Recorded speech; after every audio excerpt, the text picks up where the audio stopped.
Día 24. Libro octavo. Capítulos 9 al 12. Escucharemos los temas: patología de la voluntad, en conflicto conmigo mismo, la batalla decisiva, toma y lee, toma y lee. 9. Patología de la voluntad. 21. ¿Cuál es el origen de este absurdo? ¿Qué razones hay para que suceda tal fenómeno? Que resplandezca tu misericordia para que yo pueda preguntar, si es que en realidad pueden responderme las profundidades de las desgracias humanas y las terribles angustias de los hombres. ¿De dónde procedía este absurdo? ¿Qué razones había para este proceder? Manda el alma al cuerpo y éste obedece al punto. Manda el alma al alma y ésta se resiste.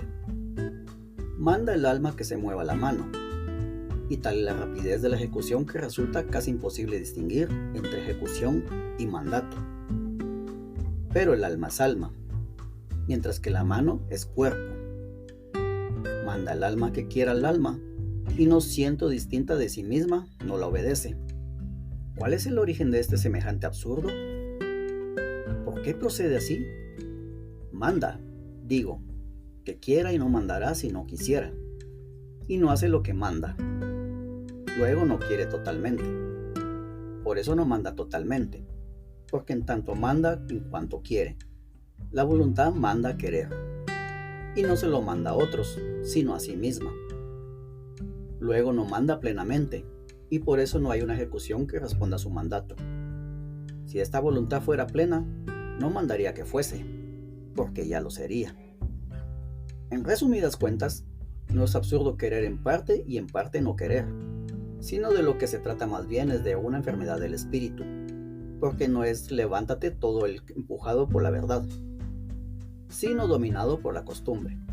Por eso hay dos voluntades, porque una de ellas no es total, no está completa, y lo que le falta a la una, lo tiene la otra. 10. En conflicto conmigo mismo. 22. Que desaparezcan de tu vista, Señor. Salmo 68:3. Como desaparecen los vanidosos y los engañadores de las inteligencias. Timoteo 1:10. Aquellos que cuando en el tacto de deliberar observan dos voluntades, concluyen la existencia de dos naturalezas que se corresponden a estas dos almas, una buena y otra mala. Ellos sí que son malos al creer tales maldades. Solo serán buenos si tienen experiencia de la verdad, si están de acuerdo con ella y si pueden decirles tu apóstol. En otro tiempo ustedes eran tinieblas, pero ahora en el presente son luz en el Señor. Efesios 5:8. Claro es que ellos, al querer ser luz, no en el Señor, sino en sí mismos, y al estimar que la naturaleza del alma es idéntica a la de Dios, han hecho de sí mismos una masa de tinieblas mucho más densas, porque su repulsivo orgullo les ha distanciado aún más de ti. Les has distanciado de ti, que eres luz verdadera, que ilumina a todo hombre. Estaba para entrar a este mundo. Juan 1:9. Fíjense en lo que dicen. Tengan vergüenza, acérquense a él, y quedarán radiantes y su rostro no se ruborizará. Salmo 34:6. Cuando yo deliberaba sobre mi entrega al Señor, mi Dios, tal como lo tenía programado desde hacía mucho tiempo, era yo el que quería y el que no quería. Era yo mismo. Pero mi querer no era total y mi no querer tampoco lo era. Tal era el origen del conflicto que tenía conmigo mismo. Era yo mismo el que me estaba destrozando. Este desgarro se hacía contra mi voluntad, pero no por eso se manifestaba en mi naturaleza de un alma extraña. Más bien lo que ponía de relieve era el castigo de la mía. No era yo el autor de esta ruptura, sino el pecado que hostigaba en mí. Romanos 7:19. Como castigo de otro pecado cometido en mayor libertad. Al fin y al cabo, era hijo de Adán. 23. En efecto, Si hay tantas naturalezas contrarias cuantas son las voluntades que se contradicen, la consecuencia es que no son dos, sino muchas. Porque si alguien se opone a deliberar sobre si acudir a una de las reuniones de los maniqueos o a ir al teatro, estos gritan: ahí tienen las dos naturalezas, una buena que lleva a un sitio y otra mala que le lleva al otro. ¿Qué otro origen pueden tener estas indecisiones de voluntad de conflictos entre ellas? Por mi parte, digo que ambas son malas, tanto la que lleva a las reuniones de ese grupo como la que lleva al teatro. Pero ellos solo consideran buena la que lleva a las asambleas organizadas por ellos. Entonces, ¿qué partido tomar? ¿Qué decir en el caso de que uno de los nuestros se ponga a deliberar y frente a la rivalidad de las dos voluntades dude ante la alternativa de ir al teatro o a nuestra iglesia? ¿No vacilarán ellos antes de aventurar una respuesta? Solo tienen tres opciones. O confiesan, cosa que no quieren, que es buena la voluntad que les lleva a nuestra iglesia, como van a ella los iniciados en sus sacramentos y los que participan de ellos, o estiman que dentro del hombre, que es uno solo, luchan dos naturalezas malas y dos almas malas. En este último caso ya no es verdad lo que suelen decir, que una es buena y otra mala. Cabe la tercera posibilidad, que se conviertan a la verdad y no nieguen que cuando alguien delibera es una sola alma la que se ve agitada por voluntades diversas. 24. Que no anden diciendo, por tanto, al advertir que en un mismo hombre hay dos voluntades opuestas, que hay una lucha de dos almas contrarias, una buena y otra mala, formada de dos sustancias contrarias, de dos principios contrarios, porque tú, Dios, verás, los censuras, los refutas y los desenmascaras. Lo mismo sucede en el caso de que ambas voluntades son malas cuando alguien delibera si matar a otro o qué método emplear, veneno o espada, si invadir esta o la otra finca ajena cuando no puede invadir ambas a la vez, si los placeres con fuertes gastos o guardar el dinero por avaricia, si el ir al circo o al teatro, caso que ambas funciones tengan lugar el mismo día. Añado un tercer caso, si cometerá un robo en casa ajena. Incluso cabe una cuarta eventualidad, cometer un adulterio, ofreciéndose a la vez oportunidad para ello, en el supuesto de que estas cuatro cosas concurran a un mismo tiempo y que todas sean igualmente deseadas y no pueden ser ejecutadas a la vez. Todo ello va despedazando el alma por culpa de estas cuatro voluntades contrarias entre sí y con otras muchas que pueden ir surgiendo, dado el gran número de cosas que pueden ser objeto de nuestros apetitos, sin que por ello esta gente tenga la costumbre de decir que existe cantidad tan grande de sustancias diversas. Lo propio ocurre con las voluntades buenas, y si no, voy a formularles unas preguntas. ¿Es bueno disfrutar de la lectura del apóstol? ¿Es bueno gozarse en la lectura de un salmo edificante? ¿Es bueno hacer una exposición sobre el Evangelio? Por supuesto que a todas y cada una de estas preguntas me responderán que sí, que es bueno. Entonces, ¿qué? Si todas estas actividades nos gustan lo mismo y al mismo tiempo, ¿no es cierto que estas voluntades disparan, jalan, en sentido contrario del corazón del hombre mientras éste decide qué ha de preferir? Sin embargo, todas estas voluntades son buenas y luchan entre sí hasta que se opta por una cosa que arrastra la voluntad que andaba dividida en muchas. Esto mismo sucede cuando la eternidad nos deleita desde arriba y el deseo de los bienes temporales nos retiene desde abajo. Es la misma alma la que quiere esto o lo otro, pero no lo hace con una voluntad total. Por eso se desgarra con profunda angustia cuando la verdad le hace preferir una cosa por la verdad y la costumbre no le permite dejar otra por familiaridad. 11. La batalla decisiva. 25.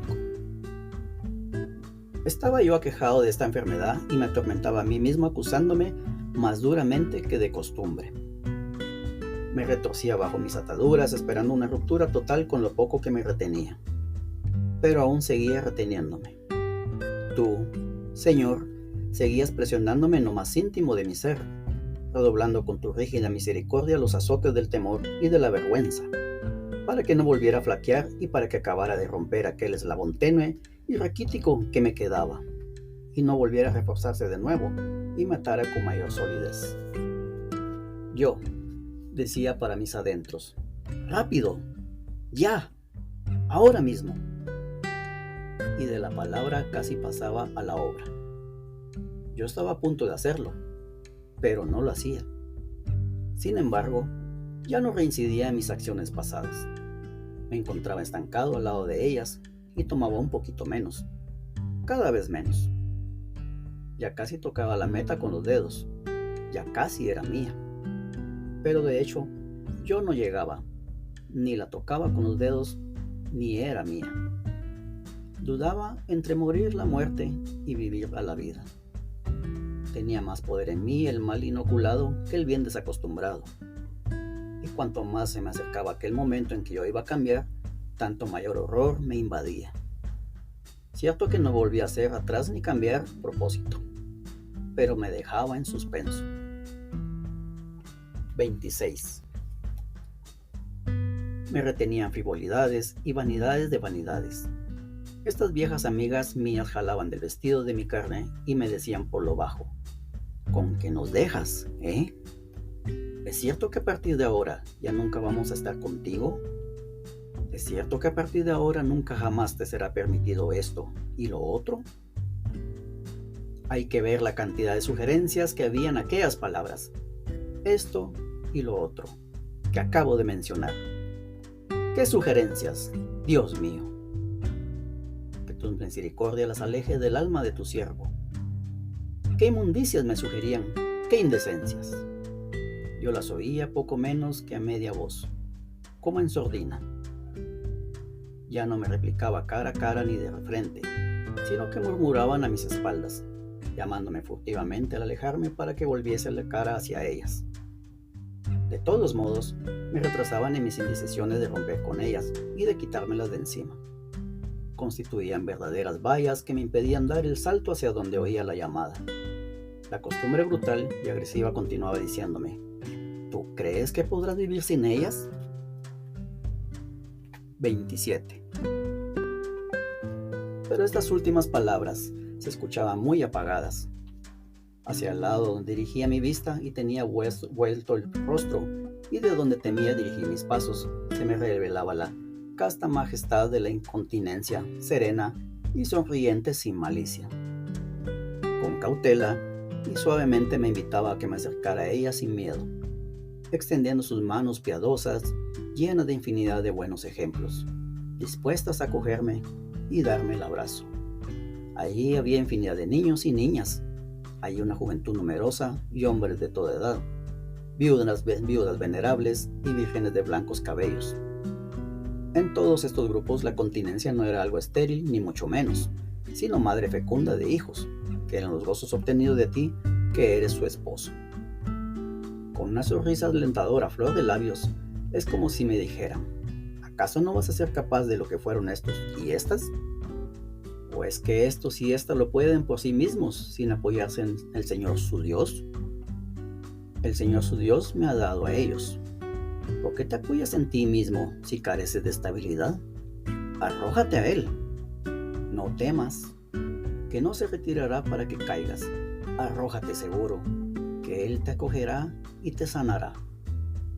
Yo me sentía muy avergonzado. Seguía oyendo un ruido en el fondo. Era el murmullo de aquellas frivolidades que me tenían perplejo y suspenso. De nuevo interponía la continencia, y es como si me ordenaran con palabras como estas: cierra tus oídos ante el reclamo de tu carne terrena y sucia, para mortificarla. Esta te habla de placeres, pero no están de acuerdo con la ley del Señor tu Dios. Salmo 119:85. Esta era la contienda que había en mi corazón de mí mismo contra mí mismo. Alipio se mantenía continuamente a mi lado, esperando en silencio el desenlace de mi insólita emoción. 12. Toma y lee. Toma y lee.